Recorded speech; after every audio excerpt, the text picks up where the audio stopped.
أعوذ بالله من الشيطان الرجيم.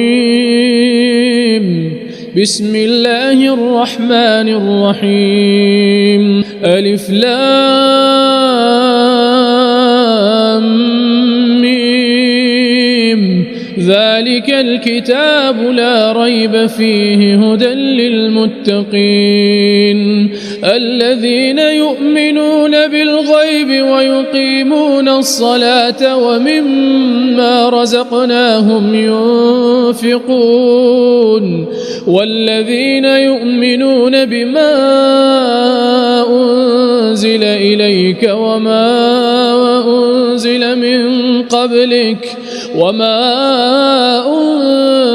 من قبلك وبالآخرة هم يوقنون أولئك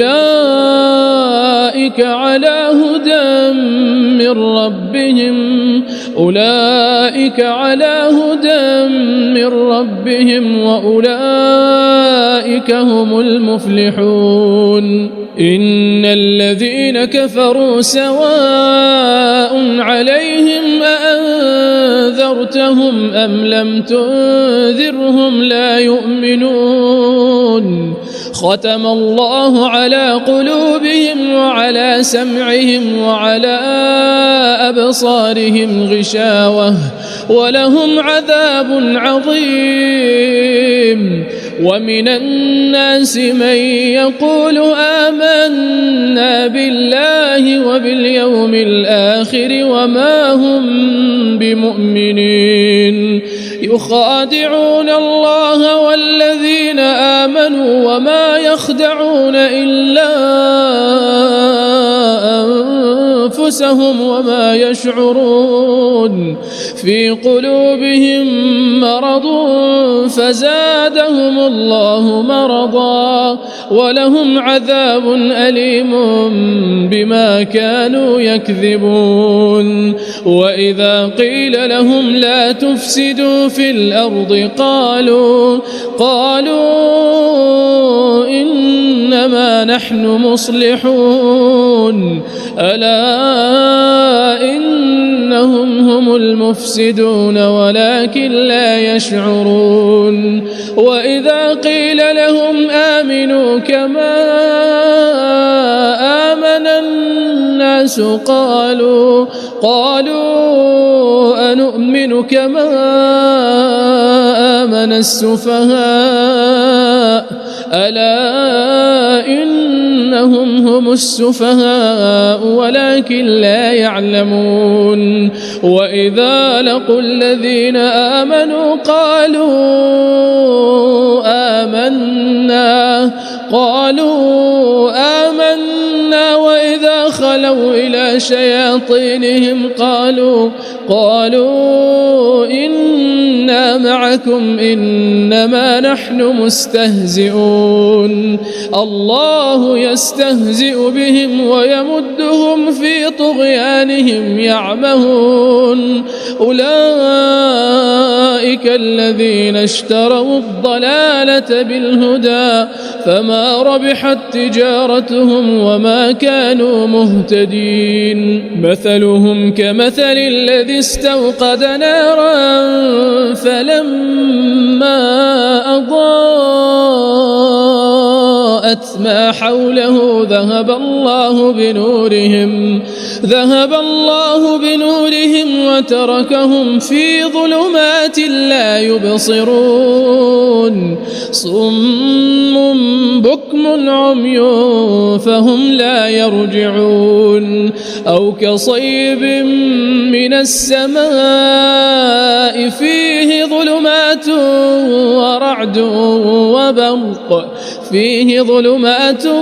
ورعد وبرق يجعلون أصابعهم في آذانهم من الصواعق حذر الموت والله محيط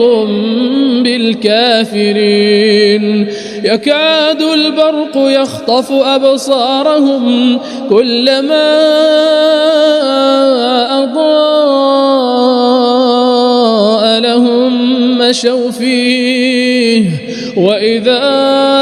أظلم تظلم عليهم قاموا ولو شاء الله لذهب بسمعهم وأبصارهم إن الله على كل شيء قدير يا أيها الناس اعبدوا ربكم الذي خلقكم والذين من قبلكم لعلكم تتقون الذي جعل لكم الأرض فراشا والسماء بناء وأنزل من السماء ماء فأخرج به من الثمرات رزقا لكم فلا تجعلوا لله أندادا وأنتم تعلمون وإن كنتم في ريب مما نزلنا على عبدنا فأتوا بسورة من مثله وادعوا شهداءكم من دون الله إن كنتم صادقين فإن لم تفعلوا ولن تفعلوا فاتقوا النار التي وقودها الناس والحجارة أعدت للكافرين وبشر الذين آمنوا وعملوا الصالحات أن لهم جنات تجري من تحتها الأنهار كلما رزقوا منها من ثمرة رزقا قالوا هذا الذي رزقنا من قبل وأتوا به متشابها ولهم فيها أزواج مطهرة وهم فيها خالدون إن الله لا يستحيي أن يضرب مثلا ما بعوضة فما فوقها فأما الذين آمنوا فيعلمون أنه الحق من ربهم وأما الذين كفروا فيقولون ماذا أراد الله بهذا مثلا يضل به كثيرا ويهدي به كثيرا وما يضل به إلا الفاسقين الذين ينقضون عهد الله من بعد ميثاقه ويقطعون ما أمر الله به أن يوصل ويفسدون في الأرض أولئك هم الخاسرون كيف تكفرون بالله وكنتم أمواتا فأحياكم ثم يميتكم ثم يحييكم ثم إليه ترجعون هو الذي خلق لكم ما في الأرض جميعا ثم استوى إلى السماء فسواهن 7 سماوات وهو بكل شيء عليم وإذ قال ربك للملائكة إني جاعل في الأرض خليفة قالوا أتجعل فيها من يفسد فيها ويسفك الدماء ونحن نسبح بحمدك ونقدس لك قال إني أعلم ما لا تعلمون وعلم آدم الأسماء كلها ثم عرضهم على الملائكة فقال أنبئوني بأسماء هؤلاء إن كنتم صادقين. قالوا سبحانك لا علم لنا إلا ما علمتنا إنك أنت العليم الحكيم. قال يا آدم أنبئهم بأسمائهم. فلما أنبأهم بأسمائهم قال ألم أقل لكم إني أعلم غيب السماوات والأرض وأعلم ما تبدون وما كنتم تكتمون. وإذ قلنا للملائكة اسجدوا لآدم فسجدوا إلا إبليس أبى واستكبر وكان من الكافرين. وقلنا يا آدم اسكن أنت وزوجك الجنة وكلا منها رغدا حيث شئتما ولا تقربا هذه الشجرة فتكونا من الظالمين. فأزلهما الشيطان عنها فأخرجهما مما كانا فيه وقلنا اهبطوا بعضكم لبعض عدو ولكم في الأرض مستقر ومتاع إلى حين. فتلقى آدم من ربه كلمات فتاب عليه إنه هو التواب الرحيم. قلنا اهبطوا منها جميعا فإما يأتينكم مني هدى فمن تبع هداي فلا خوف عليهم ولا هم يحزنون. والذين كفروا وكذبوا بآياتنا أولئك أصحاب النار هم فيها خالدون. يا بني إسرائيل اذكروا نعمتي التي أنعمت عليكم وأوفوا بعهدي أوف بعهدكم وإياي فارهبون. وآمنوا بما أنزلت مصدقا لما معكم ولا تكونوا أول كافر به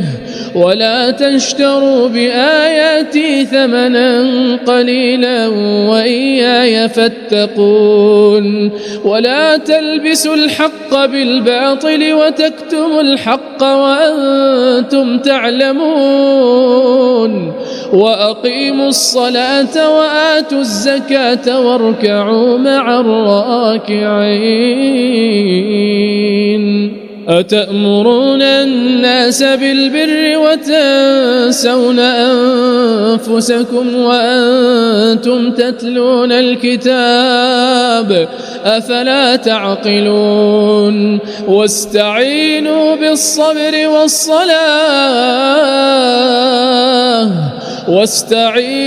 بالصبر والصلاة وإنها لكبيرة إلا على الخاشعين الذين يظنون أنهم ملاقو ربهم وأنهم إليه راجعون. يا بني إسرائيل اذكروا نعمتي التي أنعمت عليكم وأني فضلتكم على العالمين. واتقوا يوما لا تجزي نفس عن نفس شيئا ولا يقبل منها شفاعة ولا يؤخذ منها عدل ولا هم ينصرون. وإذ نجيناكم من آل فرعون يسومونكم سوء العذاب يذبحون أبناءكم ويستحيون نساءكم وفي ذلكم بلاء من ربكم عظيم. وإذ فرقنا بكم البحر فأنجيناكم وأغرقنا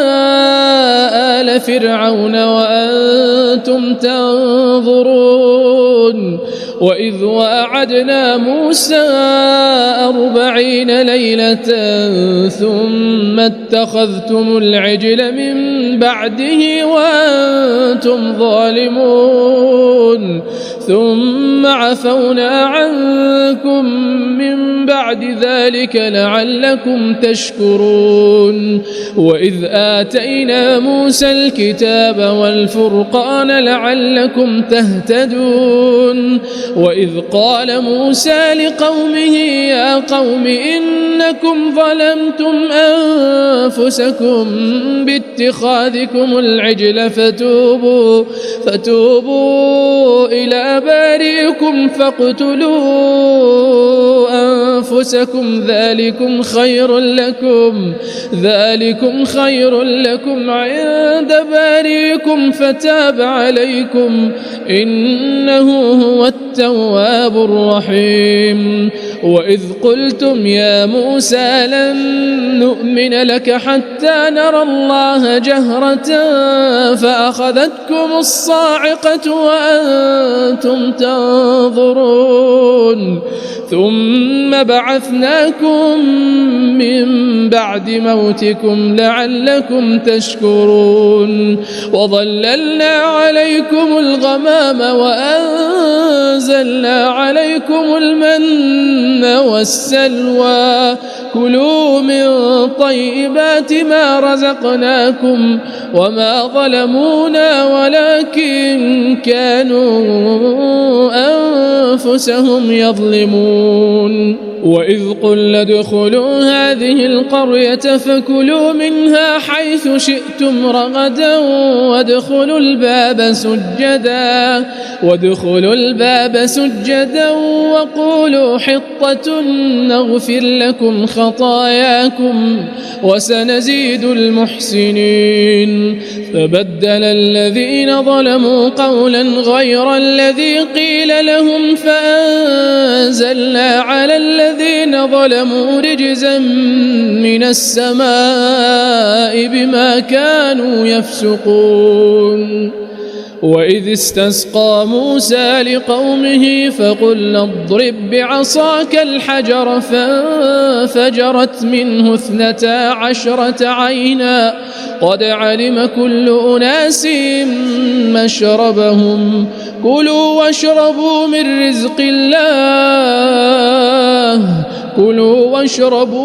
رزق الله ولا تعثوا في الأرض مفسدين. وإذ قلتم يا موسى لن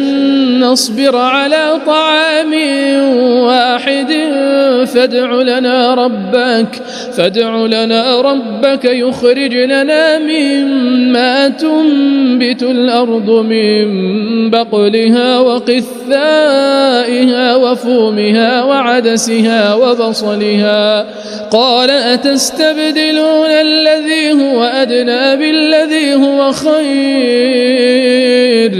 اهبطوا مصرا فإن لكم ما سألتم وضربت عليهم الذلة والمسكنة وباءوا بغضب من الله ذلك بأنهم كانوا يكفرون بآيات الله ذلك بأنهم كانوا يكفرون بآيات الله ويقتلون النبيين بغير الحق ذلك بما عصوا وكانوا يعتدون إن الذين آمنوا والذين هادوا والنصارى والصابئين من آمن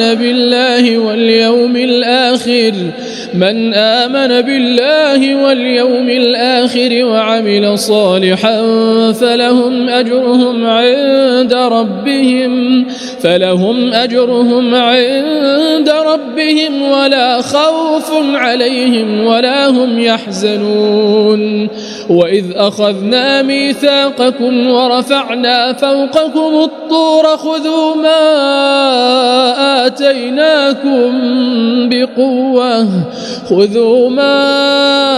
آتيناكم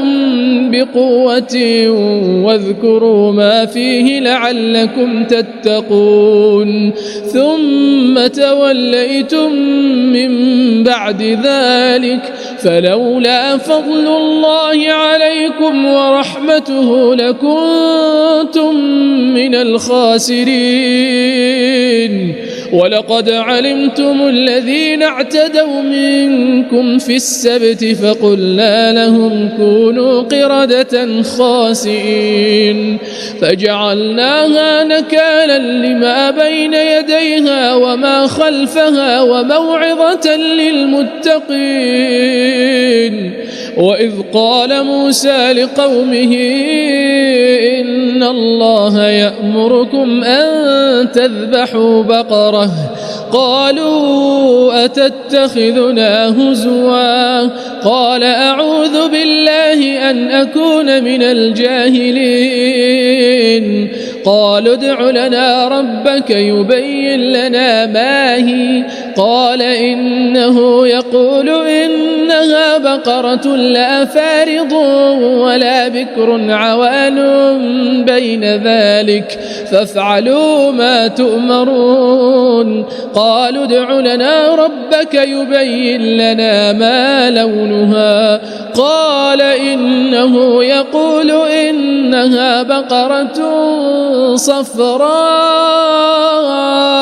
فاقع لونها تسر الناظرين قالوا ادع لنا ربك يبين لنا ما هي إن البقرة شابه علينا وإنا إن شاء الله لمهتدون قال إنه يقول إنها بقرة لا ذلول تثير الأرض ولا تسقي الحرث مسلمة لا شية فيها قالوا الآن جئت بالحق فذبحوها وما كادوا يفعلون وإذ قتلتم نفسا فادارأتم فيها والله مخرج ما كنتم تكتمون فقلنا اضربوه ببعضها كذلك يحيي الله الموتى ويريكم آياته لعلكم تعقلون ثم قست قلوبكم من بعد ذلك فهي كالحجارة أو أشد قسوة وإن من الحجارة لما يتفجر منه الأنهار وإن منها لما يشقق فيخرج منه الماء وإن منها لما يهبط من خشية الله وما الله بغافل عما تعملون أفتطمعون أن يؤمنوا لكم وقد كان فريق منهم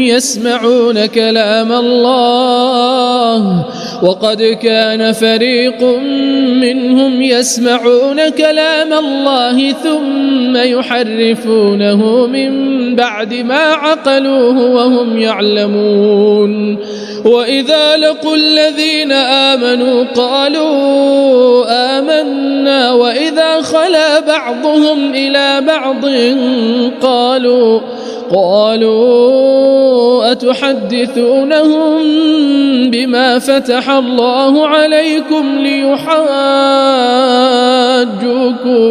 به عند ربكم أفلا تعقلون أولا يعلمون أن الله يعلم ما يسرون وما يعلنون ومنهم أميون لا يعلمون الكتاب إلا أماني وإن هم إلا يظنون فويل للذين يكتبون الكتاب بأيديهم ثم يقولون هذا من عند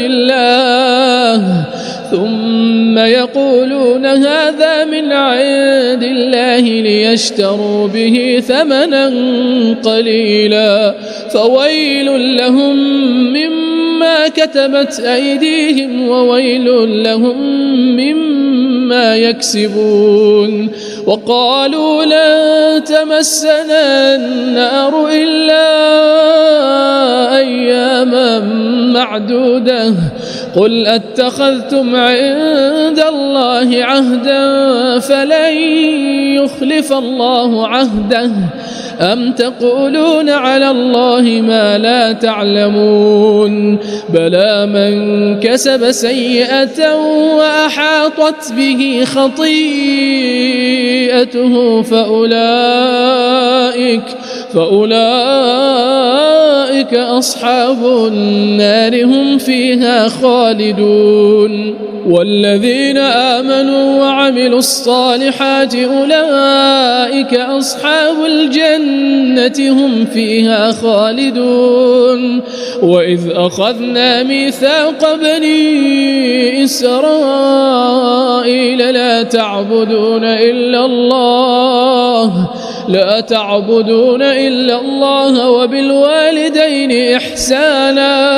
وبالوالدين إحسانا وذي القربى واليتامى والمساكين وقولوا للناس حسنا وأقيموا الصلاة وآتوا الزكاة ثم توليتم إلا قليلا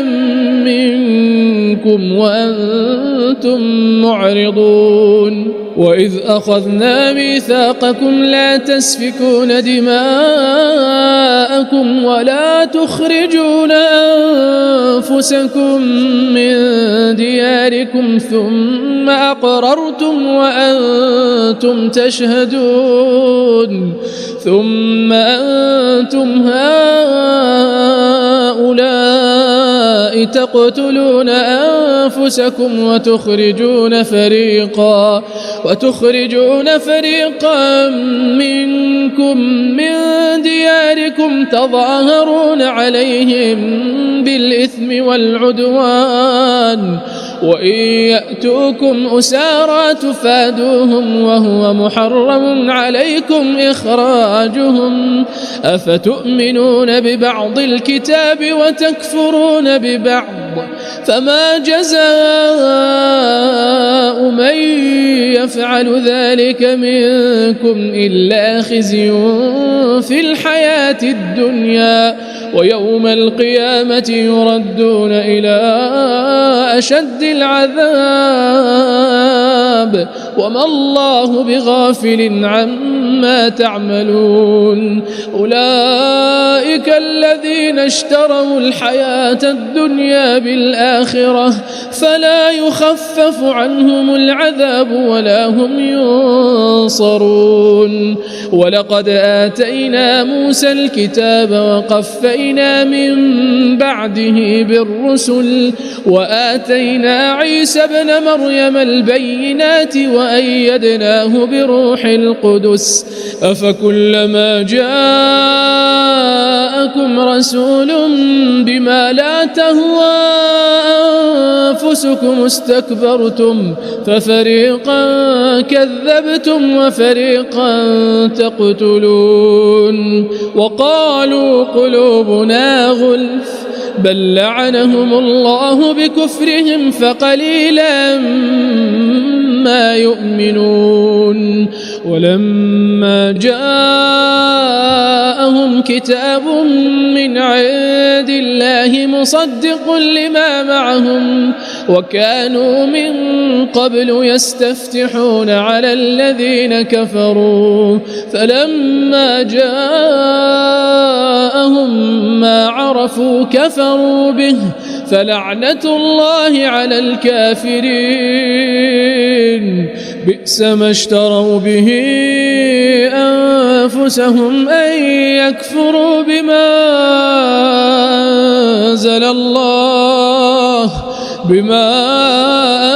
أنزل الله بغيا أن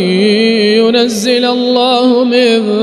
فضله على من يشاء من عباده فباءوا بغضب على غضب وللكافرين عذاب مهين وإذا قيل لهم آمنوا بما أنزل الله قالوا نؤمن بما أنزل علينا ويكفرون بما وراءه وهو الحق مصدقا لما معهم قل فلم تقتلون أنبياء الله من قبل إن كنتم مؤمنين ولقد جاءكم موسى بالبينات ثم اتخذتم العجل من بعده وأنتم ظالمون وإذ أخذنا ميثاقكم ورفعنا فوقكم الطور خذوا ما آتيناكم بقوة واسمعوا قالوا سمعنا وعصينا وأشربوا في قلوبهم العجل بكفرهم قل بئس ما يأمركم به إيمانكم إن كنتم مؤمنين قل إن كانت لكم الدار الآخرة عند الله خالصة من دون الناس فتمنوا الموت إن كنتم صادقين ولن يتمنوه أبدا بما قدمت أيديهم والله عليم بالظالمين ولتجدنهم أحرص الناس على حياة ومن الذين أشركوا يود أحدهم لو يعمر 1000 سنة وما هو بمزحزحه من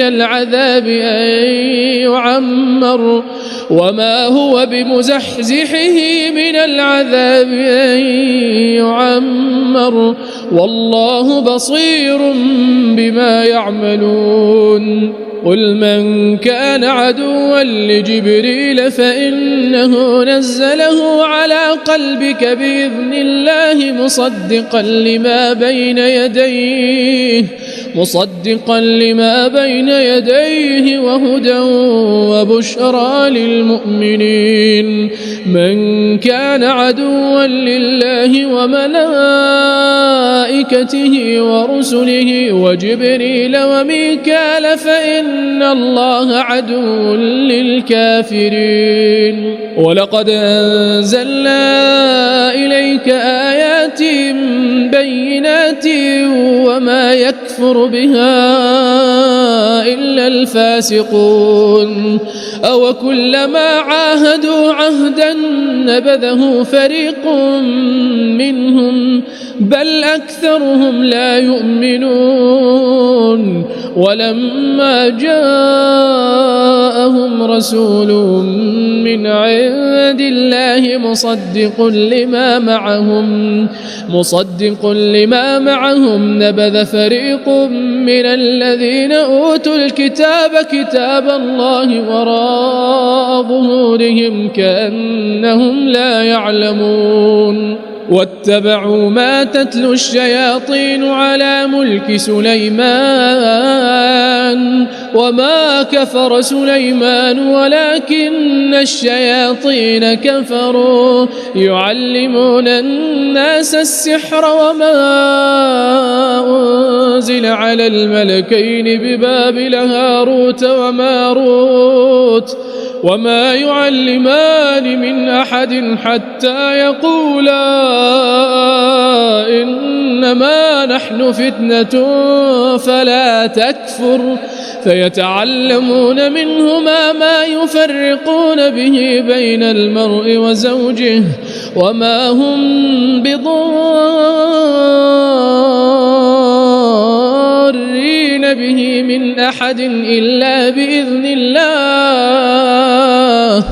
ويتعلمون ما يضرهم ولا ينفعهم ولقد علموا لمن اشتراه ما له في الآخرة من خلاق ولبئس ما شروا به أنفسهم لو كانوا يعلمون ولو أنهم آمنوا واتقوا لمثوبة من عند الله خير لو كانوا يعلمون يا أيها الذين آمنوا لا تقولوا راعنا وقولوا انظرنا واسمعوا وللكافرين عذاب أليم ما يود الذين كفروا من أهل الكتاب ولا المشركين أن ينزل عليكم من خير من ربكم والله يختص برحمته من يشاء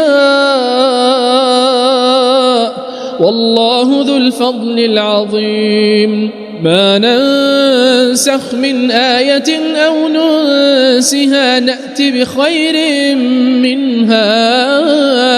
أو مثلها ألم تعلم أن الله على كل شيء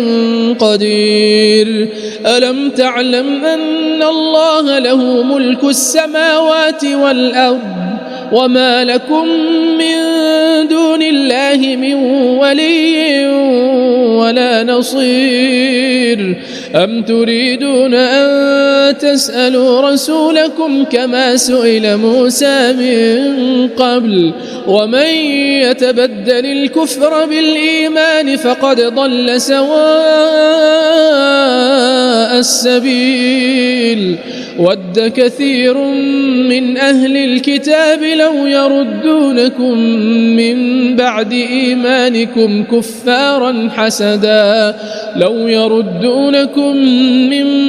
إيمانكم كفارا حسدا من عند أنفسهم من بعد ما تبين لهم الحق فاعفوا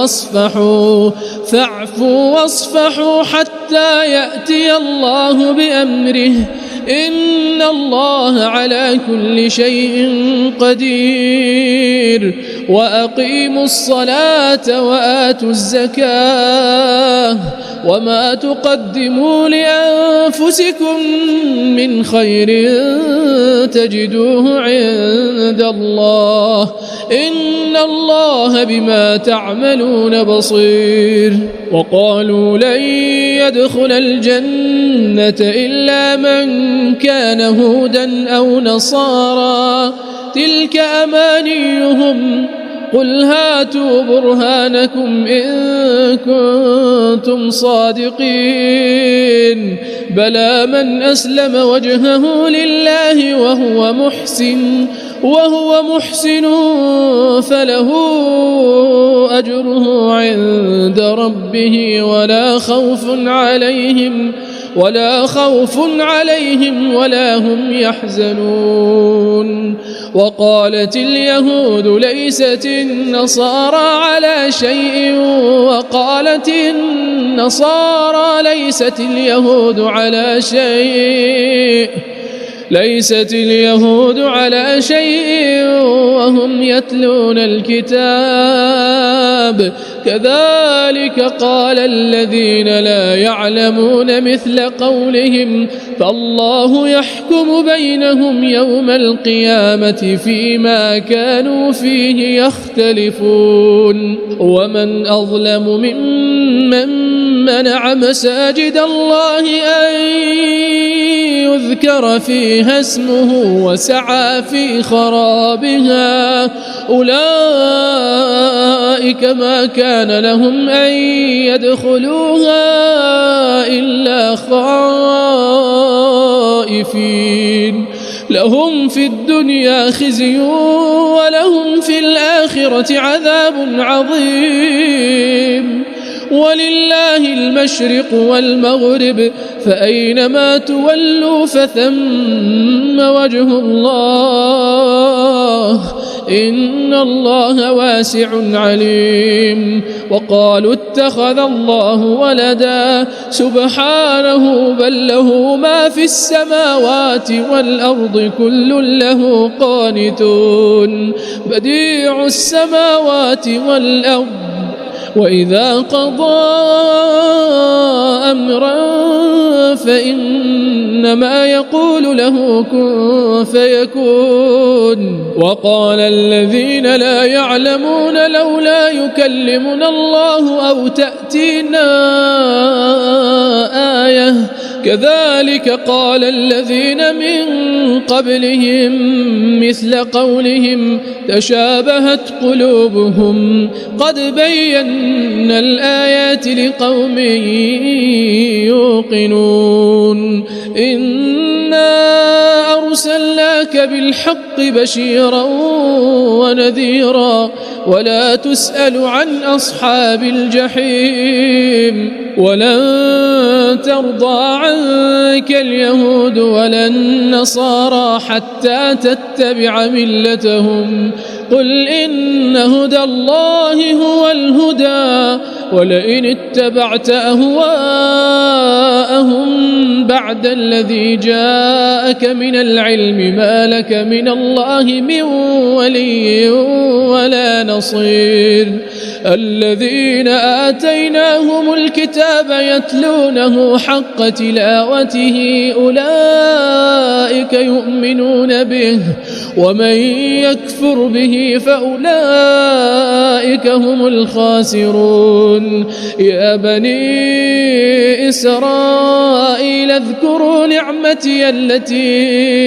أنعمت عليكم وأني فضلتكم على العالمين واتقوا يوما لا تجزي نفس عن نفس شيئا ولا يقبل منها عدل ولا تنفعها شفاعة ولا هم ينصرون وإذ ابتلى إبراهيم ربه بكلمات فأتمهن قال إني جاعلك للناس إماما قال ومن ذريتي قال لا ينال عهد الظالمين وإذ جعلنا البيت مثابة للناس وأمنا واتخذوا من مقام إبراهيم مصلى وعهدنا إلى إبراهيم وإسماعيل أن طهر بيتي للطائفين والعاكفين والركع السجود وإذ قال إبراهيم رب اجعل هذا بلدا آمنا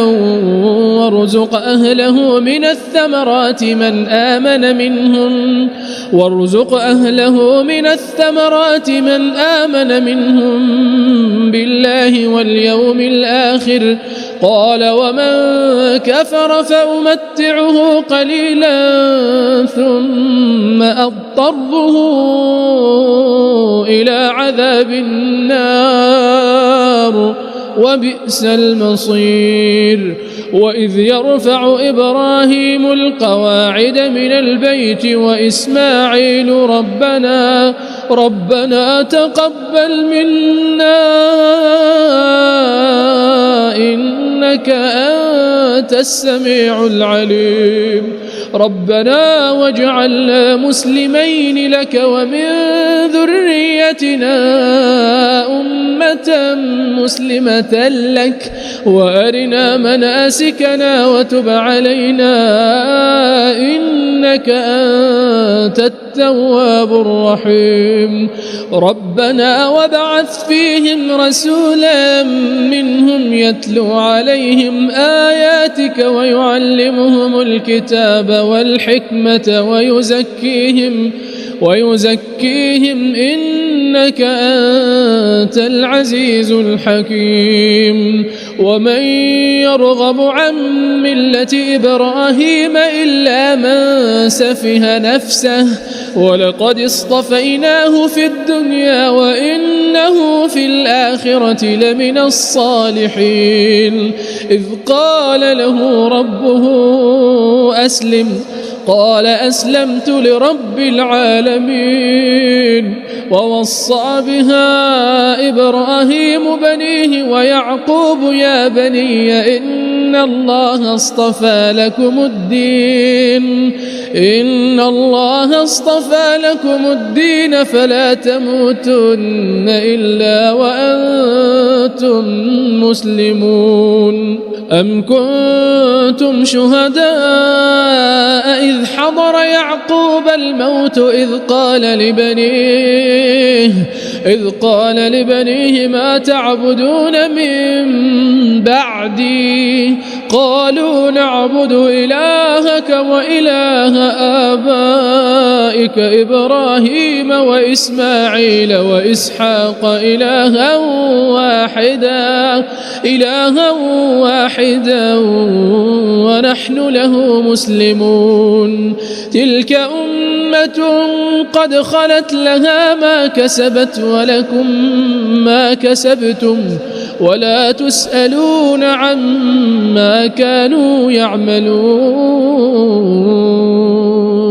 وقالوا كونوا هودا أو نصارى تهتدوا قل بل ملة إبراهيم حنيفا وما كان من المشركين قولوا آمنا بالله وما أنزل إلينا وما أنزل إلى إبراهيم وإسماعيل وإسحاق ويعقوب والأسباط وما أوتي موسى وعيسى وما أوتي النبيون من ربهم لا نفرق بين أحد منهم ونحن له مسلمون فإن آمنوا بمثل ما آمنتم به فقد اهتدوا وإن تولوا فإنما هم في شقاق فسيكفيكهم الله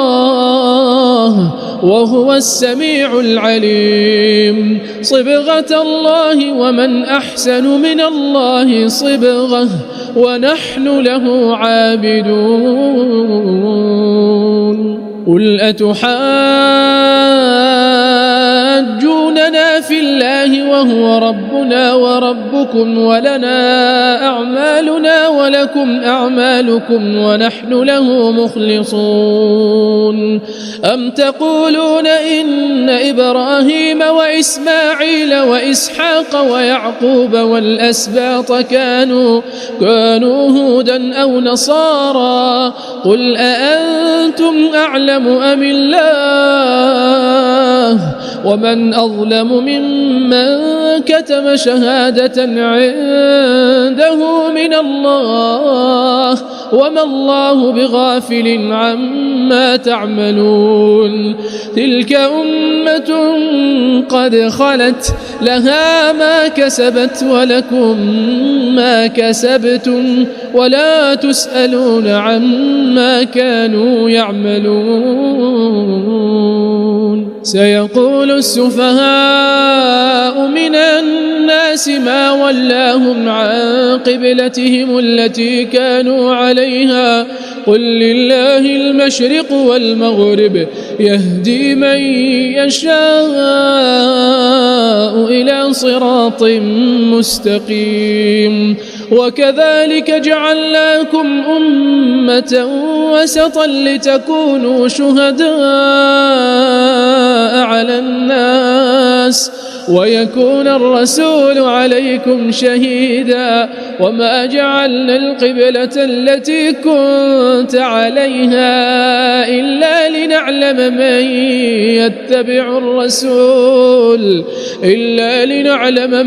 يتبع الرسول ممن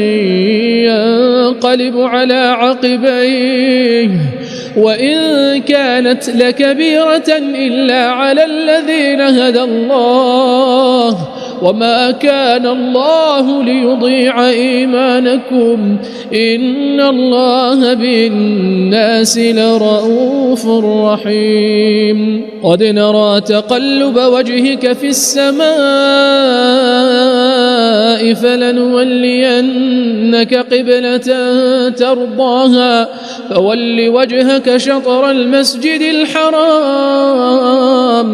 وحيث ما كنتم فولوا وجوهكم شطره وإن الذين أوتوا الكتاب ليعلمون أنه الحق من ربهم وما الله بغافل عما يعملون ولئن أتيت الذين أوتوا الكتاب بكل آية ما تبعوا قبلتك وما أنت بتابع قبلتهم وما بعضهم بتابع قبلة بعض ولئن اتبعت أهواءهم من بعد ما جاءك من العلم إنك إذا لمن الظالمين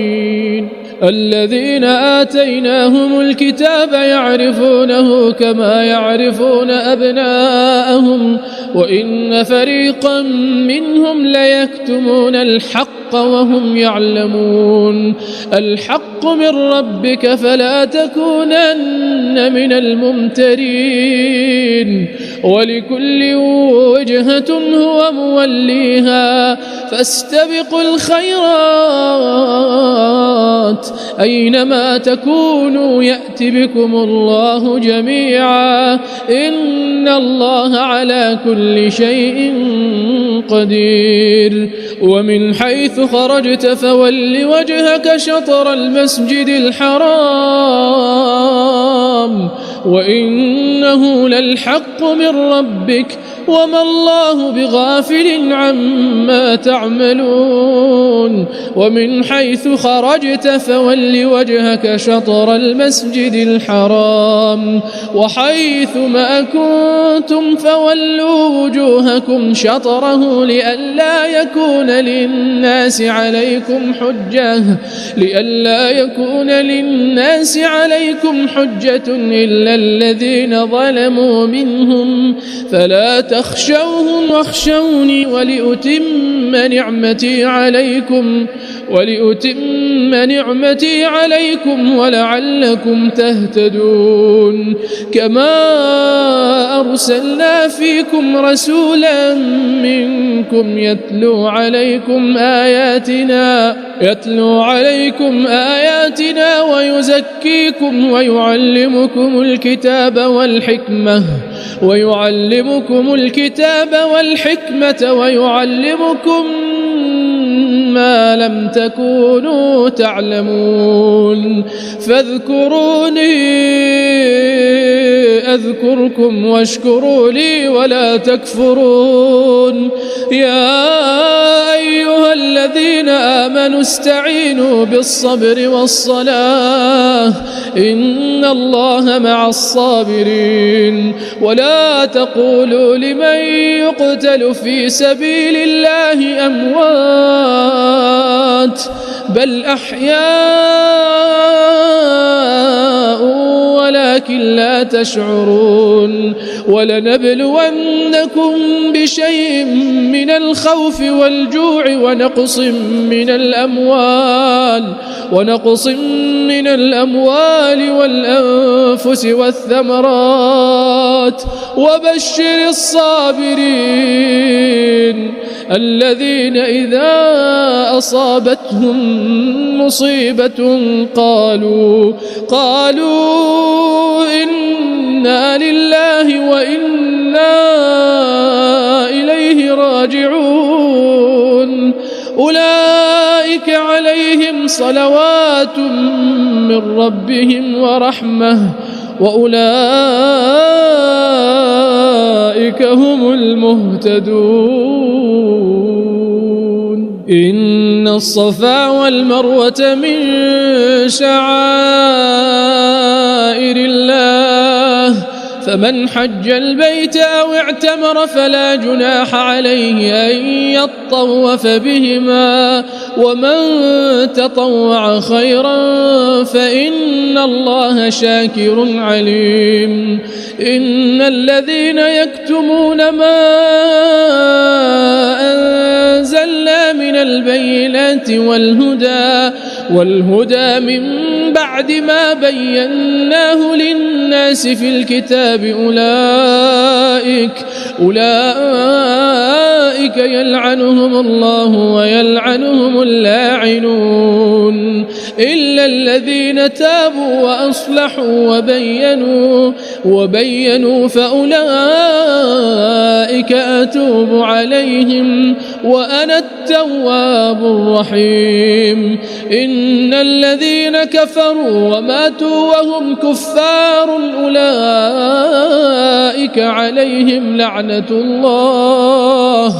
أولئك عليهم لعنة الله والملائكة والناس أجمعين خالدين فيها لا يخفف عنهم العذاب ولا هم ينظرون وإلهكم إله واحد لا إله إلا هو الرحمن الرحيم إن في خلق السماوات والأرض واختلاف الليل والنهار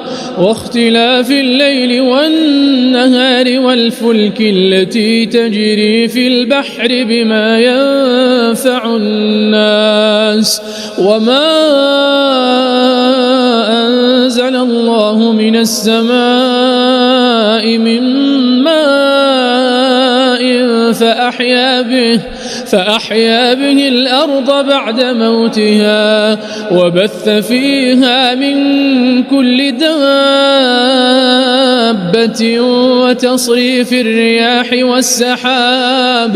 والسحاب المسخر بين السماء والأرض لآيات لقوم يعقلون ومن الناس من يتخذ من دون الله أندادا يحبونهم كحب الله والذين آمنوا أشد حبا لله ولو يرى الذين ظلموا إذ يرون العذاب أن القوة لله جميعا وأن الله شديد العذاب إذ تبرأ الذين اتبعوا من الذين اتبعوا ورأوا العذاب وتقطعت بهم الأسباب وقال الذين اتبعوا لو أن لنا كرة فنتبرأ منهم كما تبرأوا منا كذلك يريهم الله أعمالهم حسرات عليهم وما هم بخارجين من النار يا أيها الناس كلوا مما في الأرض حلالا طيبا ولا تتبعوا خطوات الشيطان إنه لكم عدو مبين إنما يأمركم بالسوء والفحشاء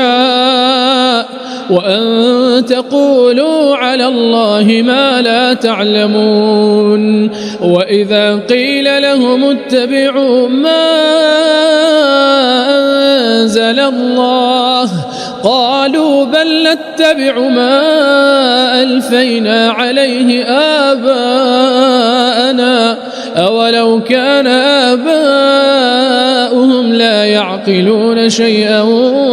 ولا يهتدون ومثل الذين كفروا كمثل الذي ينعق بما لا يسمع إلا دعاء ونداء صم بكم عمي فهم لا يعقلون يا أيها الذين آمنوا كلوا من طيبات ما رزقناكم واشكروا لله إن كنتم إياه تعبدون إنما حرم عليكم الميتة والدم ولحم الخنزير وما أهل به لغير الله فمن اضطر غير باغ ولا عاد فلا إثم عليه إن الله غفور رحيم إن الذين يكتمون ما أنزل الله من الكتاب ويشترون به ثمنا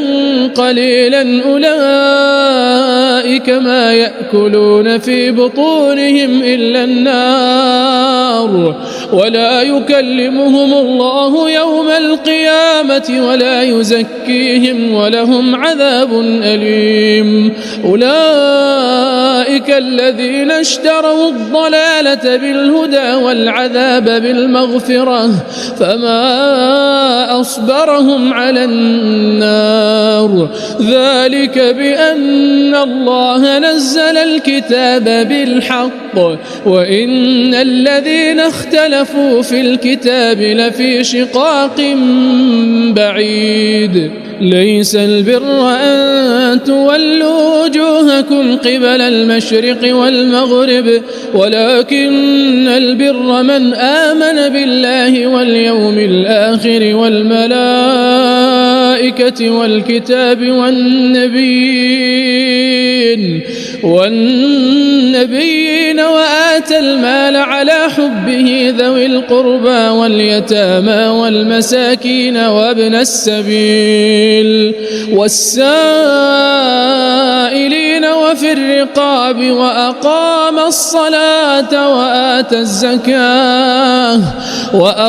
الصلاة وآتى الزكاة والموفون بعهدهم إذا عاهدوا والصابرين في البأساء والضراء وحين البأس أولئك الذين صدقوا وأولئك هم المتقون يا أيها الذين آمنوا كتب عليكم القصاص في القتلى الحر بالحر والعبد بالعبد والأنثى بالأنثى فمن عفي له من أخيه شيء فاتباع بالمعروف وأداء إليه بإحسان ذلك تخفيف من ربكم ورحمة فمن اعتدى بعد ذلك فله عذاب أليم ولكم في القصاص حياة يا أولي الألباب لعلكم تتقون كتب عليكم إذا حضر أحدكم الموت إن ترك خيرا الوصية للوالدين والأقربين بالمعروف بالمعروف حقا على المتقين. فمن بدله بعدما سمعه فإنما إثمه على الذين يبدلونه إن الله سميع عليم. فمن خاف من موص جنفا أو إثما فأصلح بينهم فلا إثم عليه إن الله غفور رحيم. يا أيها الذين آمنوا كتب عليكم الصيام كما كتب على الذين من قبلكم لعلكم تتقون أياما معدودات. فمن كان منكم مريضا أو على سفر فعدة من أيام أخر. وعلى الذين يطيقونه فدية طعام مسكين فمن تطوع خيرا فهو خير له وأن تصوموا خير لكم إن كنتم تعلمون. شهر رمضان الذي أنزل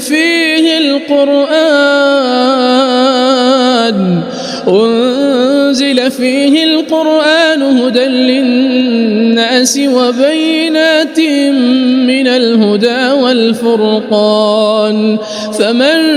شهد منكم الشهر فليصم ومن كان مريضا أو على سفر فعدة من أيام أخر. يريد الله بكم اليسر ولا يريد بكم العسر ولتكملوا العدة ولتكبروا الله على ما هداكم ولعلكم تشكرون. وإذا سألك عبادي عني فإني قريب أجيب دعوة الداعي إذا دعان فليستجيبوا لي وليؤمنوا بي لعلهم يرشدون. أحل لكم ليلة الصيام الرفث إلى نسائكم هن لباس لكم وأنتم لباس لهن. علم الله أنكم كنتم تختانون أنفسكم فتاب عليكم وعفى عنكم فالآن باشروهن وابتغوا ما كتب الله لكم وكلوا واشربوا حتى يتبين لكم الخيط الأبيض من الخيط الأسود من الفجر ثم أتموا الصيام إلى الليل ولا تباشروهن وأنتم عاكفون في المساجد تلك حدود الله فلا تقربوها كذلك يبين الله آياته للناس لعلهم يتقون. ولا تأكلوا أموالكم بينكم بالباطل وتدلوا بها إلى الحكام لتأكلوا فريقا من أموال الناس بالإثم وأنتم تعلمون. يسألونك عن الأهلة قل هي مواقيت للناس والحج وليس البر بأن تأتوا البيوت من ظهورها ولكن البر من اتقى وأتوا البيوت من أبوابها واتقوا الله لعلكم تفلحون. وقاتلوا في سبيل الله الذين يقاتلونكم ولا تعتدوا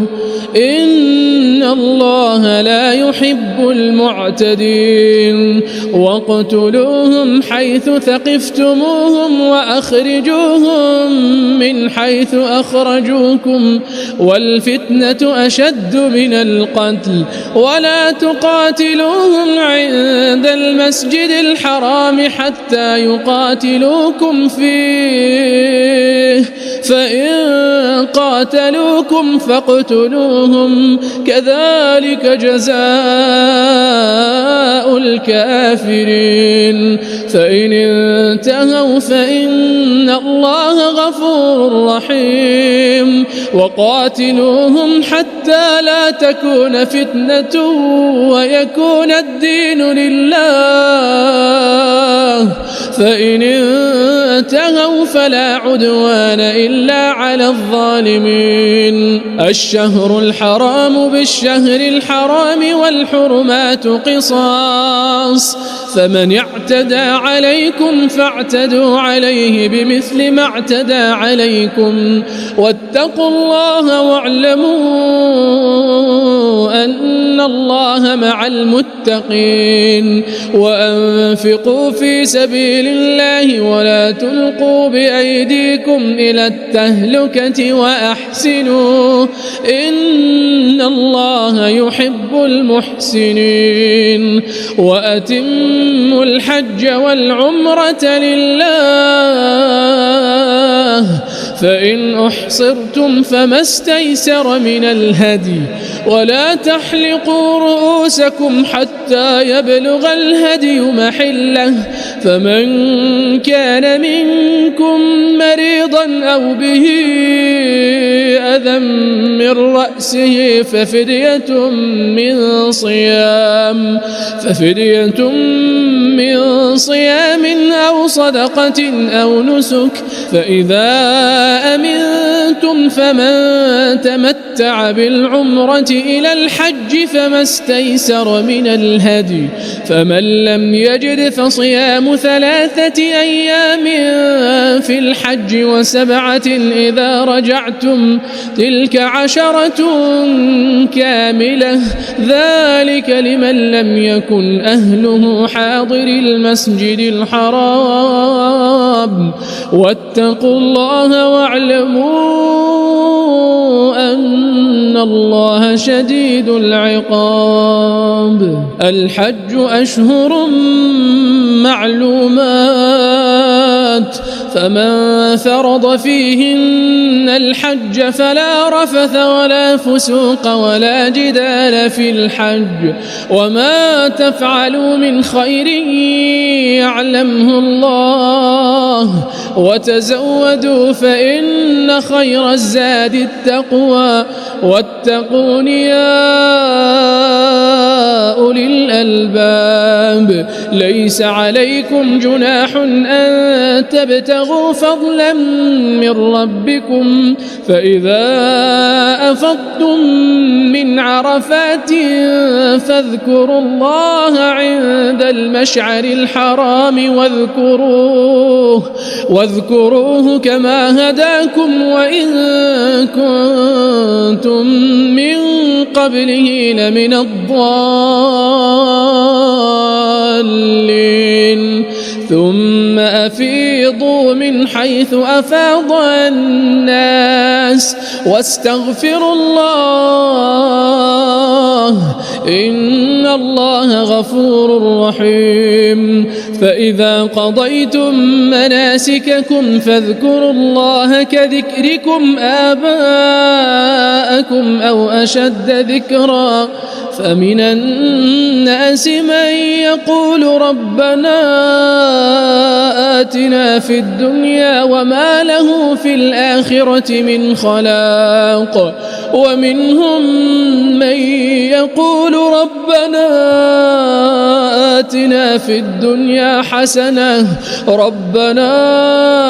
آتنا في الدنيا حسنة وفي الآخرة حسنة وقنا عذاب النار أولئك لهم نصيب مما كسبوا والله سريع الحساب الألباب. واذكروا الله في أيام معدودات، فمن تعجل في يومين فلا إثم عليه، ومن تأخر فلا إثم عليه لمن اتقى. واتقوا الله واعلموا أنكم إليه تحشرون. ومن الناس من يعجبك قوله في الحياة الدنيا ويشهد الله على ما في قلبه وهو ألد الخصام، وإذا تولى سعى في الأرض ليفسد فيها ويهلك الحرث والنسل، والله لا يحب الفساد. وإذا قيل له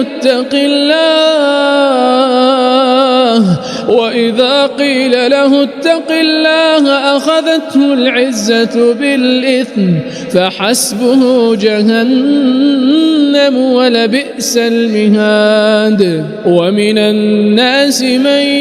يشري نفسه ابتغاء مرضات الله والله رؤوف بالعباد. يا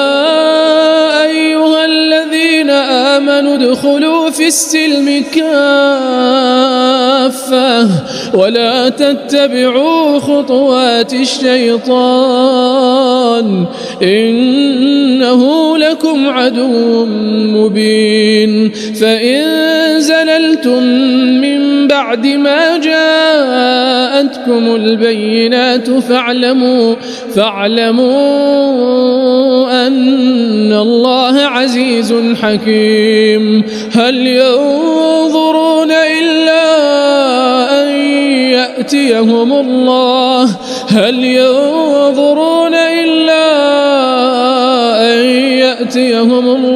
في ظلل من الغمام والملائكة وقضي الأمر وإلى الله ترجع الأمور. سل بني إسرائيل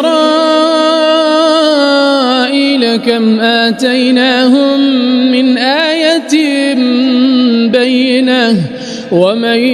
يبدل نعمة الله من بعد ما جاءته فإن الله شديد العقاب. زين للذين كفروا الحياة الدنيا ويسخرون من الذين آمنوا والذين اتقوا فوقهم يوم القيامة والله يرزق من يشاء بغير حساب. كان الناس أمة واحدة فبعث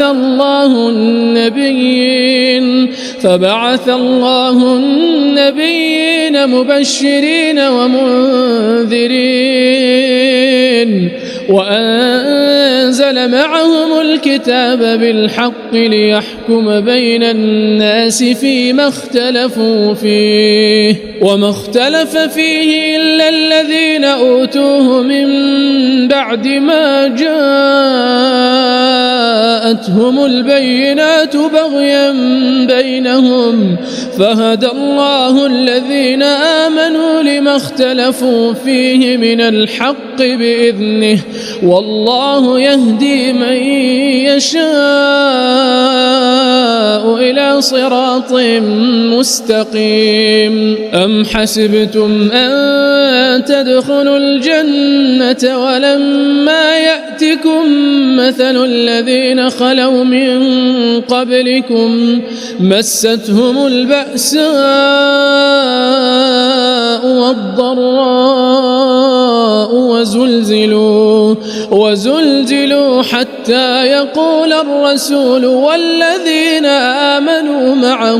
متى نصر الله ألا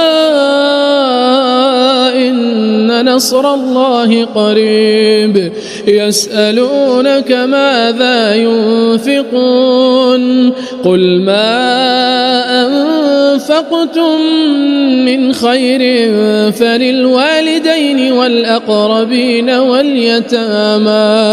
فللوالدين والأقربين واليتامى والمساكين وابن السبيل وما تفعلوا من خير فإن الله به عليم كتب عليكم القتال وهو كره لكم وعسى أن تكرهوا شيئا وهو خير لكم وعسى أن تحبوا شيئا وهو شر لكم والله يعلم وأنتم لا تعلمون يسألونك عن الشهر الحرام قتال فيه قل قتال فيه كبير وصد عن سبيل الله وكفر به والمسجد الحرام وإخراج أهله منه أكبر عند الله والفتنة أكبر من القتل ولا يزالون يقاتلونكم حتى يردوكم عن دينكم إن استطاعوا ومن يرتدد منكم عن دينه فيمت وهو كافر فأولئك حبطت أعمالهم في الدنيا والآخرة وأولئك أصحاب النار هم فيها خالدون إن الذين آمنوا والذين هاجروا وجاهدوا في سبيل الله أولئك يرجون رحمة الله والله غفور رحيم يسألونك عن الخمر والميسر قل فيهما إثم كبير ومنافع للناس وإثمهما أكبر من نفعهما ويسألونك ماذا ينفقون قل العفو كذلك يبين الله لكم الآيات لعلكم تتفكرون في الدنيا والآخرة ويسألونك عن اليتامى قل إصلاح لهم خير وإن تخالطوهم فإخوانكم والله يعلم المفسد من المصلح ولو شاء الله لأعنتكم إن الله عزيز حكيم ولا تنكحوا المشركات حتى يؤمن ولأمة مؤمنة خير من مشركة ولو أعجبتكم ولا تنكحوا المشركين حتى يؤمنوا ولعبد مؤمن خير من مشرك ولو أعجبكم أولئك يدعون إلى النار والله يدعو إلى الجنة والمغفرة بإذنه ويبين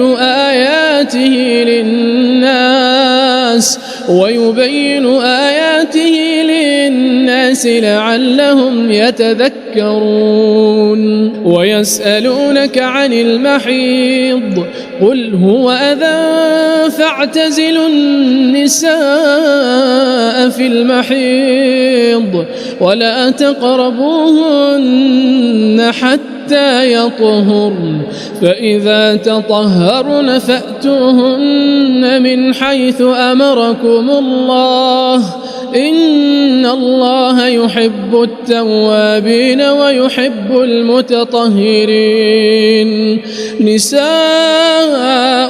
حرث لكم فأتوا حرثكم أنى شئتم وقدموا لأنفسكم واتقوا الله واعلموا أنكم ملاقوه وبشر المؤمنين ولا تجعلوا الله عرضة لأيمانكم أن تبروا وتتقوا وتصلحوا بين الناس والله سميع عليم لا يؤاخذكم الله باللغو في أيمانكم ولكن يؤاخذكم بما كسبت قلوبكم والله غفور حليم للذين يؤلون من نسائهم تربص 4 أشهر فإن فاءوا فإن الله غفور رحيم وإن عزموا الطلاق فإن الله سميع عليم والمطلقات يتربصن بأنفسهن 3 قروء ولا يحل لهن أن يكتمن ما خلق الله في أرحامهن إن كن يؤمن بالله واليوم الآخر وبعولتهن أحق بردهن في ذلك إن أرادوا إصلاحا ولهن مثل الذي عليهن بالمعروف وللرجال عليهن درجة والله عزيز حكيم الطلاق 2 فإمساك بمعروف أو تسريح بإحسان ولا يحل لكم أن تأخذوا مما آتيتموهن شيئا إلا أن يخافا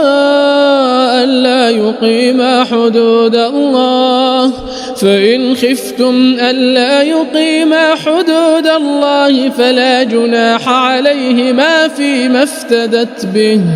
تلك حدود الله فلا تعتدوها ومن يتعد حدود الله فأولئك هم الظالمون فإن طلقها فلا تحل له من بعد حتى تنكح زوجا غيره فإن طلقها فلا جناح عليهما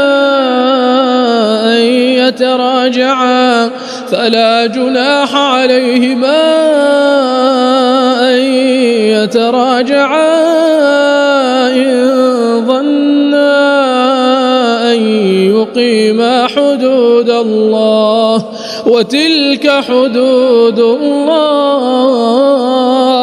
وتلك حدود الله يبينها لقوم يعلمون وإذا طلقتم النساء فبلغن أجلهن فأمسكوهن بمعروف أو سرحوهن بمعروف ولا تمسكوهن ضرارا لتعتدوا ومن يفعل ذلك فقد ظلم نفسه ولا تتخذوا آيات الله هزوا واذكروا نعمة الله عليكم وما أنزل عليكم من الكتاب والحكمة يعظكم به واتقوا الله واعلموا أن الله بكل شيء عليم. وإذا طلقتم النساء فبلغن أجلهن فلا تعضلوهن أن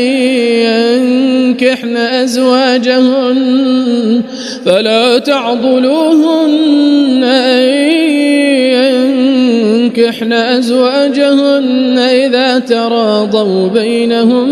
بالمعروف ذلك يوعظ به من كان منكم يؤمن بالله واليوم الآخر ذلكم أزكى لكم وأطهر والله يعلم وأنتم لا تعلمون. والوالدات يرضعن أولادهن حولين كاملين لمن أراد أن يتم الرضاعة وعلى المولود له رزقهن وكسوتهن بالمعروف لا تكلف نفس إلا وسعها لا تضار والدة بولدها ولا مولود له بولده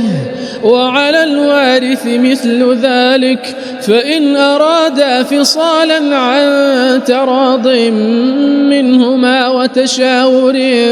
فلا جناح عليهما. وإن أردتم أن تسترضعوا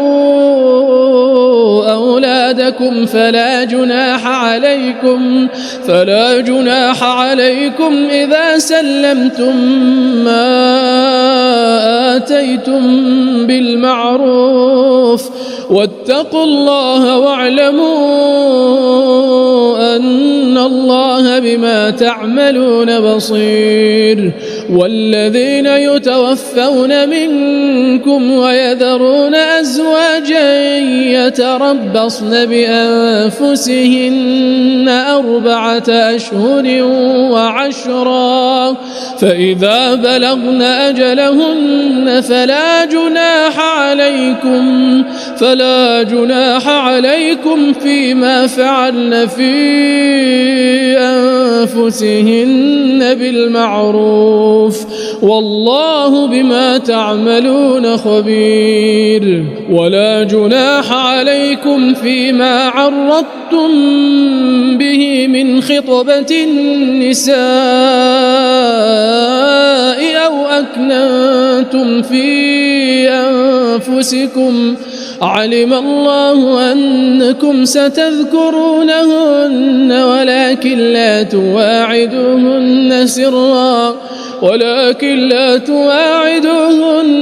سرا إلا أن تقولوا قولا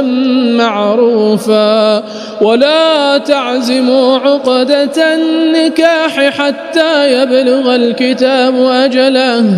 واعلموا أن الله يعلم ما في أنفسكم فاحذروه واعلموا أن الله غفور حليم. لا جناح عليكم إن طلقتم النساء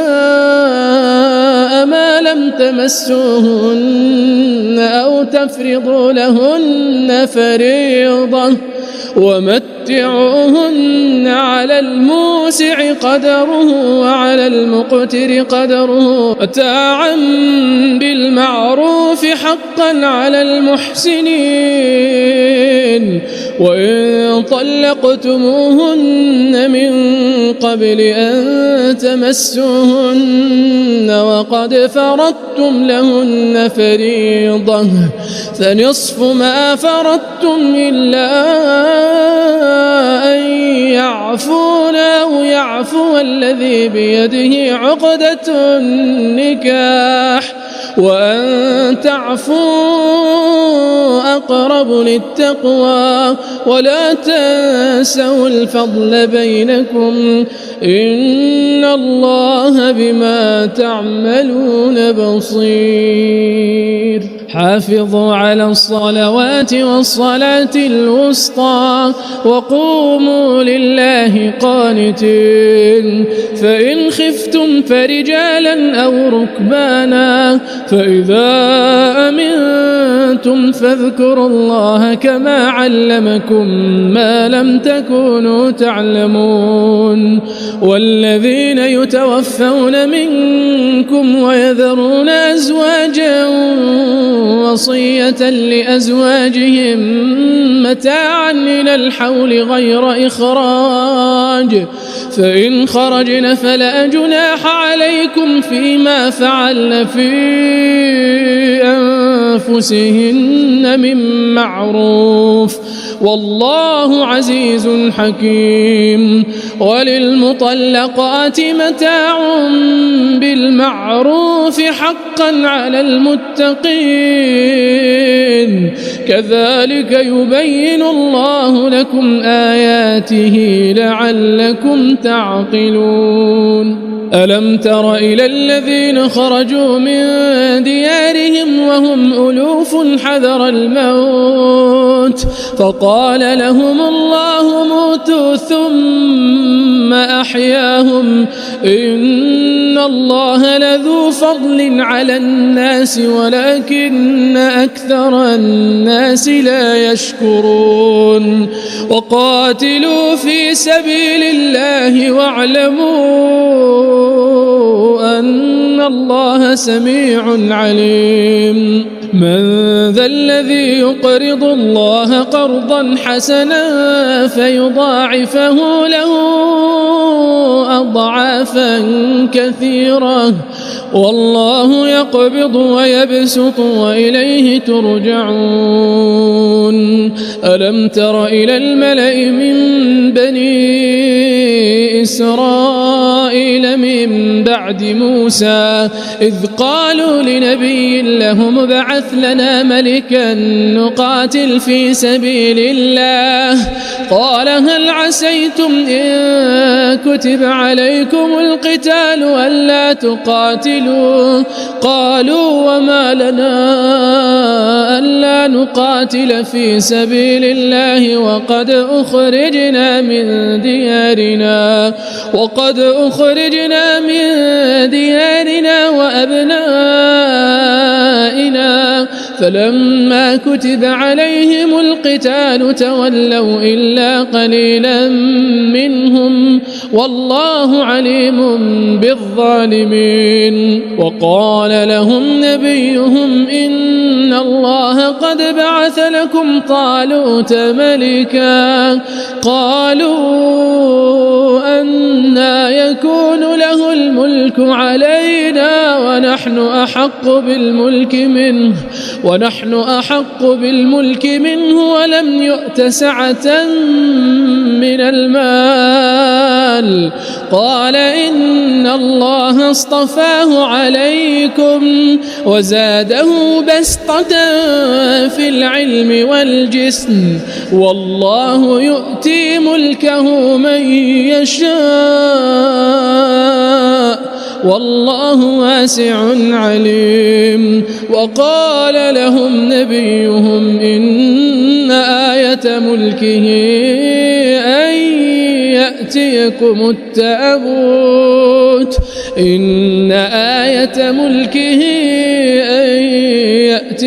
التابوت فيه سكينة من ربكم وبقية مما ترك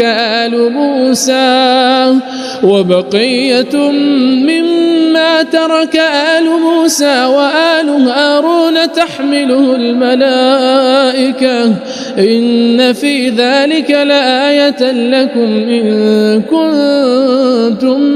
مؤمنين فلما فصل طالوت بالجنود قال إن الله مبتليكم بنهر فمن شرب منه فليس مني ومن لم يطعمه فإنه مني إلا من اغترف غرفة بيده فشربوا منه إلا قليلا منهم فلما جاوزه هو والذين آمنوا معه قالوا لا طاقة لنا اليوم بجالوت وجنوده قال الذين يظنون أنهم ملاقوا الله كم من فئة قليلة غلبت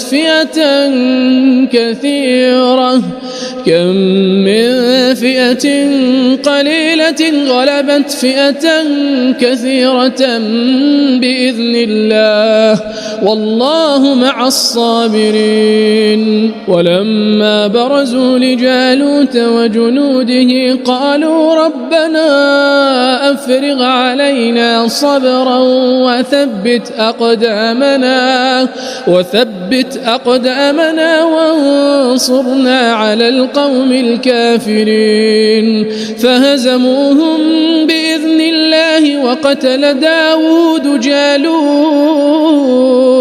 وآتاه الله الملك والحكمة وعلمه مما يشاء ولولا دفع الله الناس بعضهم ببعض لفسدت الأرض ولكن الله ذو فضل على العالمين تلك آيات الله نتلوها عليك بالحق وإنك لمن المرسلين تلك الرسل فضلنا بعضهم على بعض منهم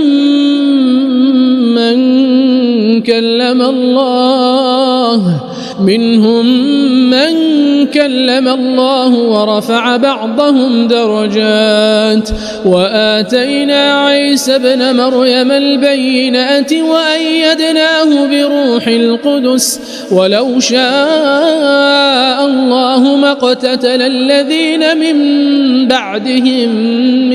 بعد ما جاءتهم البينات ولكن اختلفوا فمنهم من آمن ومنهم من كفر ولو شاء الله ما اقتتلوا ولكن الله يفعل ما يريد يا أيها الذين آمنوا أنفقوا مما رزقناكم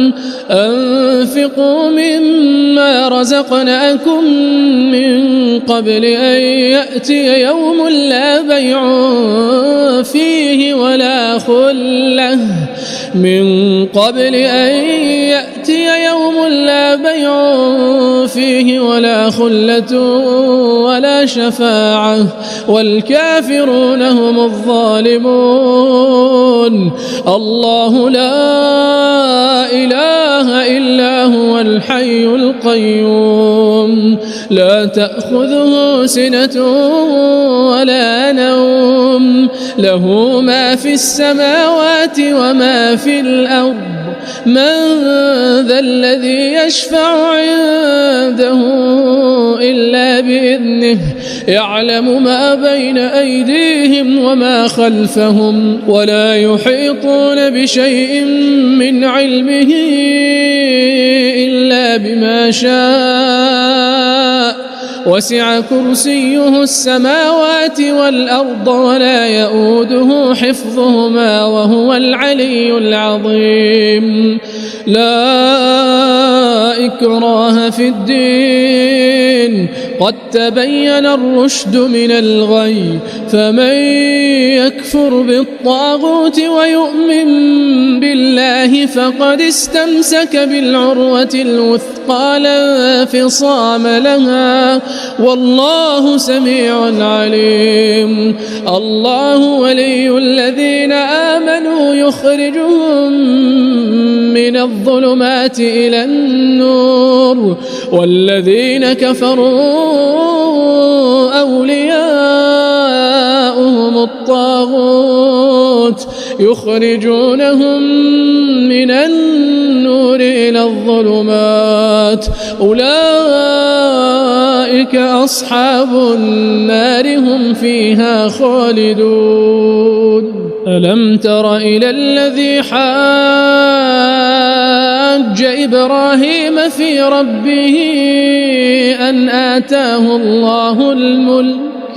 إذ قال إبراهيم ربي الذي يحيي ويميت قال أنا أحيي وأميت قال إبراهيم فإن الله يأتي بالشمس من المشرق فأت بها من المغرب فبهت الذي كفر والله لا يهدي القوم الظالمين. أو كالذي مر على قرية وهي خاوية على عروشها قال أنى يحيي هذه الله بعد موتها فأماته الله 100 عام ثم بعثه قال كم لبثت قال لبثت يوما أو بعض يوم قال بل لبثت 100 عام فانظر إلى طعامك وشرابك لم يتسنه وانظر إلى حمارك ولنجعلك آية للناس وانظر إلى العظام كيف ننشزها ثم نكسوها لحما فلما تبين له قال أعلم أن الله على كل شيء قدير. وإذ قال إبراهيم رب أرني كيف تحيي الموتى قال أولم تؤمن قال بلى ولكن ليطمئن قلبي قال فخذ 4 من الطير فصرهن إليك ثم اجعل على كل جبل منهن جزءا ثم ادعهن يأتينك سعيا واعلم أن الله عزيز حكيم. مثل الذين ينفقون أموالهم في سبيل الله كمثل حبة أنبتت 7 سنابل في كل سنبلة 100 حبة والله يضاعف لمن يشاء والله واسع عليم. الذين ينفقون أموالهم في سبيل الله ثم لا يتبعون ما أنفقوا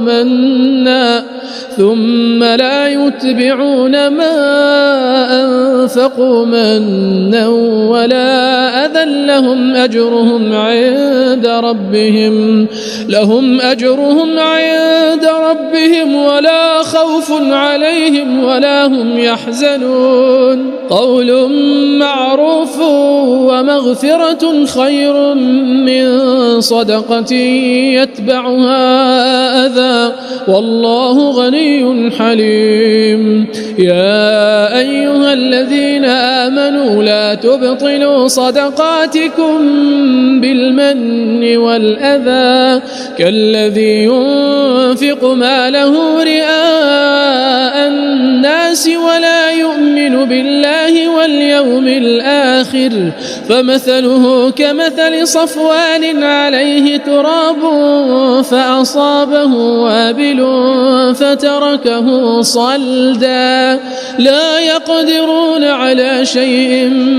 مما كسبوا والله لا يهدي القوم الكافرين ومثل الذين ينفقون أموالهم ابتغاء مرضات الله وتثبيتا من أنفسهم كمثل جنة بربوة أصابها وابل فآتت أكلها ضعفين فإن لم يصبها وابل فطل والله بما تعملون بصير أيود أحدكم أن تكون له جنة من نخيل وأعناب تجري من تحتها الأنهار له فيها من كل الثمرات وأصابه الكبر وله ذرية ضعفاء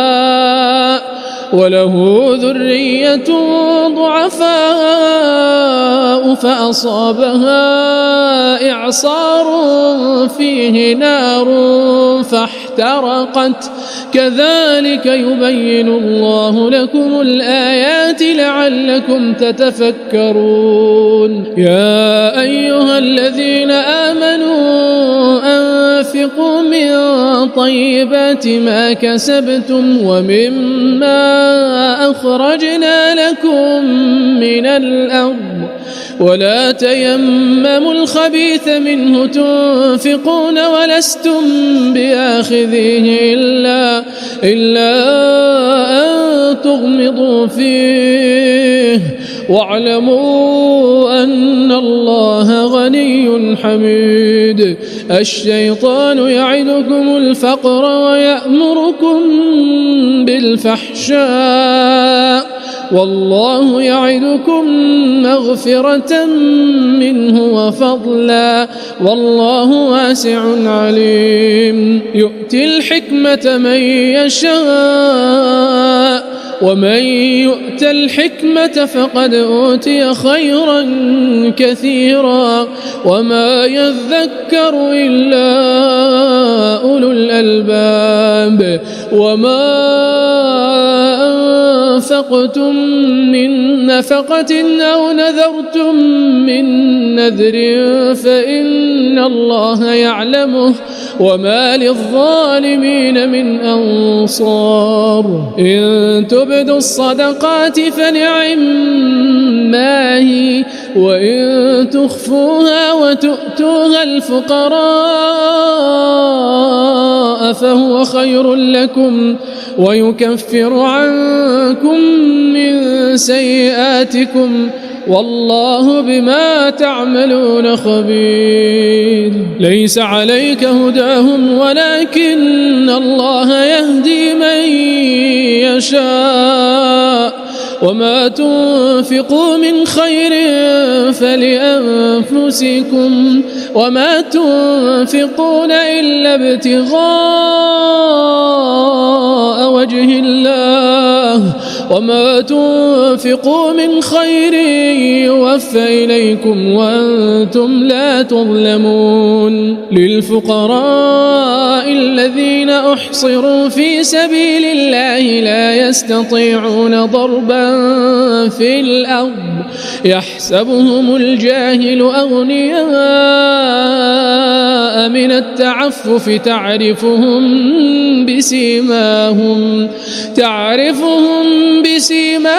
لا يسألون الناس إلحافا وما تنفقوا من خير فإن الله به عليم الذين ينفقون أموالهم بالليل والنهار سرا وعلانية فلهم أجرهم عند ربهم ولا خوف عليهم ولا هم يحزنون الذين يأكلون الربا لا يقومون إلا كما يقوم الذي يتخبطه الشيطان من المس ذلك بأنهم قالوا إنما البيع مثل الربا وأحل الله البيع وحرم الربا فمن جاءه موعظة من ربه فانتهى فله ما سلف وأمره إلى الله ومن عاد فأولئك أصحاب النار هم فيها خالدون يمحق الله الربا ويربي الصدقات والله لا يحب كل كفار أثيم إن الذين آمنوا وعملوا الصالحات وأقاموا الصلاة وآتوا الزكاة لهم أجرهم عند ربهم ولا خوف عليهم ولا هم يحزنون يا أيها الذين آمنوا اتقوا الله وذروا ما بقي من الربا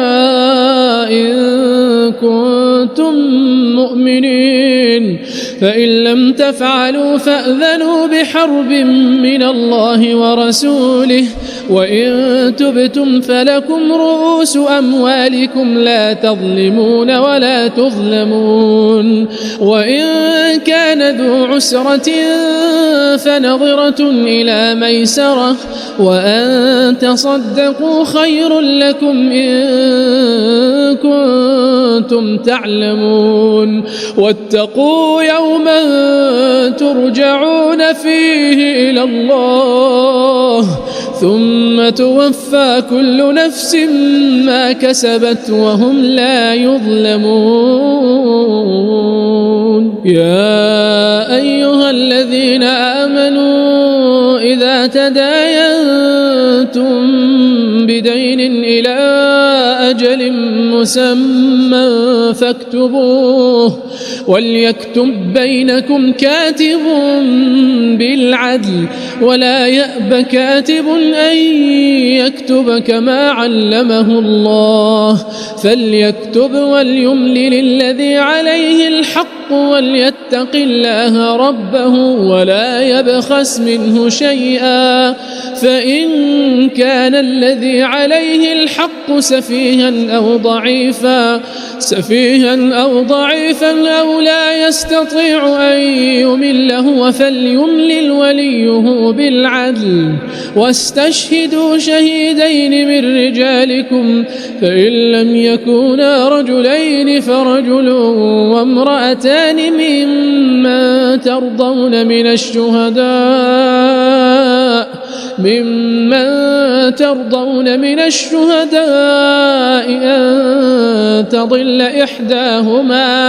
أن تضل إحداهما فتذكر إحداهما الأخرى ولا يأبى الشهداء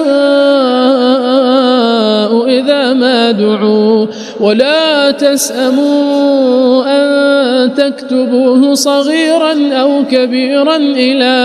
أجله ذلكم أقسط عند الله وأقوم للشهادة وأدنى ألا ترتابوا